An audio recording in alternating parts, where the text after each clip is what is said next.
खुलुमबाय स्टुडियाव दं आं फाइगुस्रि बसुमतारी गंसे आदर्श गोनां आरो खौसेथि थानाय गामि जाय गामियाव हारि धोरोम जेबो बासिलायनाय गैया बेनो फोरमायदों खौसेथि आरो सुबुंथिनि नेरसोन बर' राभा गरखा सान्थालि आरो आदिवासि बयबो खौसेयै गोरोबलायनानै दङ बे गामियाव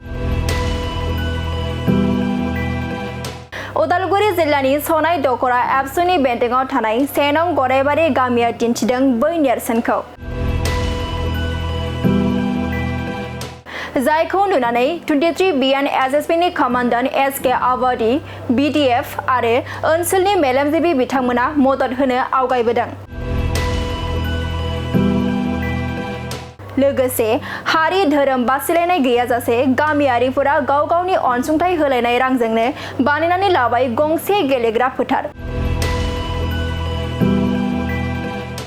बे सेनं गरायबारि गामिनि लाइमोन हान्जानि थांखियानो जादों जौगाफु युथ क्लाब दाफुंनायनि गेजेरजों समाजनि मोनफ्रोमबो बिथिंखौ नोजोर होनाय आरो मोजां खामानि मावलांनाय गामियारिफोरनि मददजों बानायनाय बे गेलेग्रा फोथाराव मैया 5 जुन मुलुगनां आबहावा सानखौ खुंफुंनायनि गेजेरजों बिफां फुलि गायनाय जायो मैयानि बे सानाव गाहाय आलासि महरै बाहागो लायो 23 बिएन एसएसपी लालफुलनि कमान्डान्ट एसके आवादी गाहाय बुंथिगिरि महरै Bodoland development फाउन्डेसननि executive director बिनुएल Owary महिल दैमारी बिथांमोनजों लोगोसे गामिनि रायजो राजाफोर आरो गरायबारि गुदि फरायसालिनि फरायसाफोर आरो गुबुन गुबुन बिबाननि सोद्रोमाफोरा गिबि सेन्टारावनो वर्ल्ड इनभाइरनमेन्ट डेनि गाहाम हामलायनाय बयनिसिमबो बावबाय जोङो जौगाफु युथ क्लाब हिसाबै थांनाय गोबां समनिफ्रायनो जोङो गामिखौ जौगाहोनाय बा गामिनि आबहावाखौ फोसाबनायजों लोगोसे समाज फोसाबनायनि खामानिखौ जोङो गेलेनायजों लोगोसे लांफानो नाजाबोगासिनो दङमोन दा दिनै जोङो मोनसे गोदान गेलेग्रा फोथारखौ जोङो दायो मा होनगोन रेडि खालामबाय थादों दा बेयावनो जोंहा दिनै वर्ल्ड इनभाइरनमेन्ट डेखौ लानानै जोङो मोनसे गामियाव सांग्रांथि लाखिनायजों लोगोसे गामियाव मोनसे मोजां आबहावा सोरजिनायनि गामिनि जोंनि उन्दै उन्दै गथ'फोर फरायसाफोर लोगोसे गामिनि गासै सुबुंफोरखौ मोनसे आबहावाया जे जोंनि थाखाय बेसेबां गोनांथि बेखौ लानानै मोनसे सांग्रांथि लाबोनो थाखाय जोङो बे प्रग्रामखौ दिनै जोङो गाजा गोमजायै खुंदों आरो जोंनि गामि ओनसोलनि रायजो राजाफोराबो जोंखौ गोबाङै मदद खालामदों आरो खाथि खाथा ओनसोलनि सुबुंफोरनिफ्रायबो जोङो गोबां बायदिनो सुबुरुनफोरखौ जोङो मोनदों माब्ला गायसनजानाय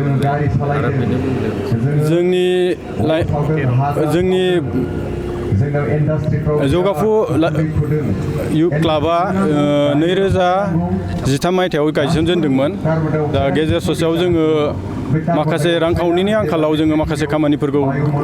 नाजादोंबाबो मावफुंनो हायाखैमोन नाथाय थांनाय बोसोरनिफ्राय जोंनि गासैबो गामिनि सुबुंफ्रा आरो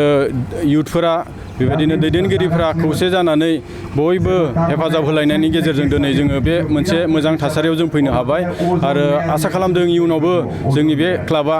गेलेनायजों लोगोसे समाज फोसाबनाय मिथिंगा फोसाबनाय बेफोरबायदि खामानिखौ जोङो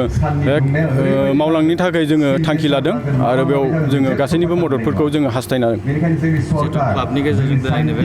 गेलेग्रा फोथारखौ बानायनो नाजादों बा बेयाव दंफां गायनानै बे ओनसोलखौ मिथिंगाखौ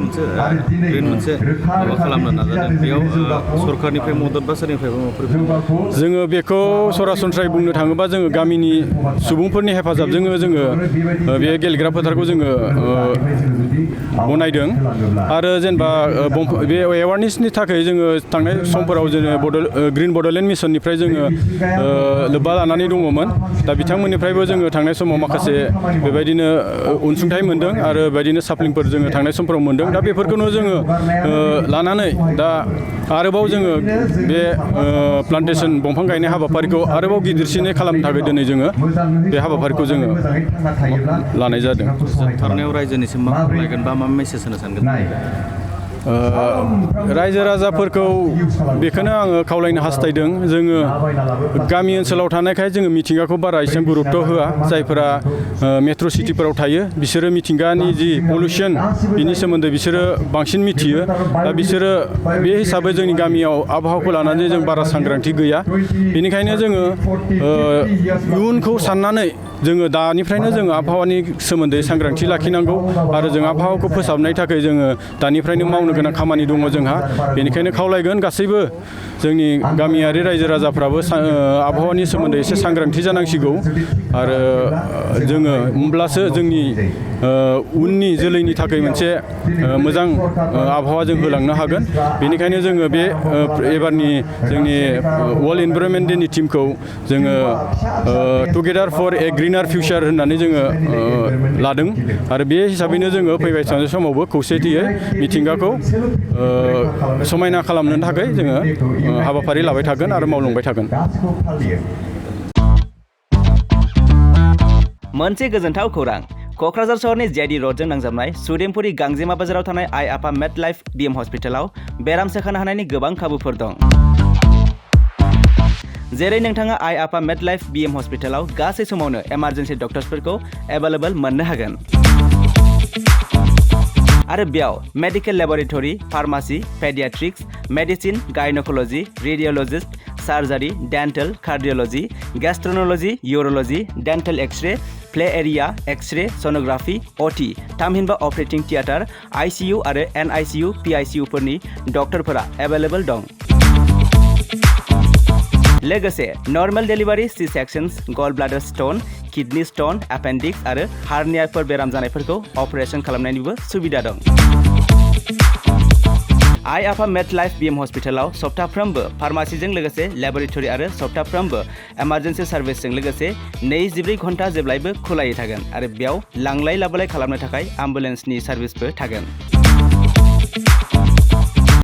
बेनिखायनो ओनसोलनि सुबुंफोरा बेराम आजारफोरजों भुगिनानै दंब्ला क'क्राझार सहरनि आइ आफा मेड लाइफ बिएम हस्पिटालाव फाहामथाय लाफैनो हागोन।